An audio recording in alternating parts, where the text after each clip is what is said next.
ഇന്ന് നമ്മൾ തയ്യാറാക്കാൻ പോകുന്നത് ആലു മൂംഗ്ഫലി. നമുക്ക് ആലു മൂംഗ്ഫലി ചാട്ട് തയ്യാറാക്കുന്നതിനായി ബോയിൽഡ് ചെയ്ത് ഡൈസ് ചെയ്ത് വെച്ചിരിക്കുന്ന പൊട്ടറ്റോ ആദ്യം ചേർക്കാം. ചോപ്പ് ചെയ്ത് വെച്ചിരിക്കുന്ന ഒനിയൻ നമുക്ക് ആഡ് ചെയ്യാം. അതിലേക്ക് ചോപ്ഡ് ടൊമാറ്റോസ് ആഡ് ചെയ്യാവുന്നതാണ്. കുക്കുംബർ ആഡ് ചെയ്യാം. കുക്കുംബർ വീണ്ടും നമ്മൾ ആഡ് ചെയ്യുന്നത് മൂംഗ്ഫലിയാണ്, പീനട്ട്സ്, ഗ്രീൻ ചില്ലി ചോപ്പ് ചെയ്തിരിക്കുന്ന ആഡ് ചെയ്യാം. ചോപ്ഡ് കൊറിയാണ്ടർ യൂസ് ചെയ്യാം.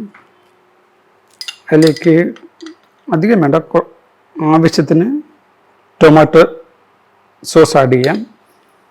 ഇംലി ചട്ടി ഉണ്ടെങ്കിൽ അതാണ് ഏറ്റവും നല്ലത്. ചാട്ട് മസാല ആഡ് ചെയ്ത് ഇനി നമുക്ക് ഇത് നന്നായി മിക്സ് ചെയ്തെടുക്കാം.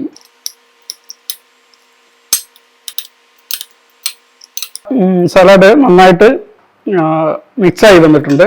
ഇപ്പം നമ്മളുടെ ആലു മൂംഗ്ഫലി ചാട്ട് റെഡി ആയിട്ടുണ്ട്.